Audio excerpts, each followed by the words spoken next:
Solar విద్యుత్ వాడకాన్ని ప్రోత్సహించేందుకు ప్రభుత్వం ప్రచారం చేస్తున్న క్షేత్రస్థాయిలో విద్యుత్ శాఖ అధికారుల తీరుతో వినియోగదారులు నష్టపోతున్నారు.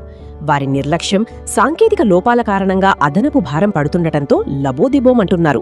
యాదమరి మండలం ఆరిమాకులపల్లెకు చెందిన ఓ వినియోగదారుడు గతేడాది అక్టోబర్లో 1.50 లక్షల రూపాయలు వ్యయంతో ఇంటిపై సోలార్ విద్యుత్ ఉత్పత్తి యూనిట్ను ఏర్పాటు చేసుకున్నారు. సోలార్ ప్యానెళ్ల ద్వారా ఉత్పత్తి అవుతున్న విద్యుత్ వినియోగం పోను, మిగిలింది గ్రిడ్కు చేరుతుంది. నిబంధనల ప్రకారం గ్రిడ్కు వెళ్లిన విద్యుత్ను మినహాయించి మిగిలిన యూనిట్లకు మాత్రమే బిల్లు వేయాలి. కానీ ఈ వినియోగదారుడికి 6 నెలలు గడుస్తున్నా ఎస్పీడీసీఎల్ సిబ్బంది ఆ కనెక్షన్ను సాఫ్ట్వేర్ లేదా సంబంధిత యాప్లే అప్డేట్ చేయలేదు. దీంతో సదరు వినియోగదారుడు గ్రిడ్కు పంపుతున్న విద్యుత్ లెక్కల్లోకి రావటం లేదు.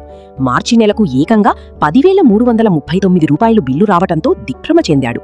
యాప్లో వివరాలు నమోదు చెయ్యకపోవటం వల్లే ఇలా జరిగిందని, త్వరలోనే సమస్యను పరిష్కరిస్తామని సిబ్బంది చెబుతూ కాలయాపన చేస్తున్నారని ఆ వినియోగదారుడు వాపోతున్నాడు.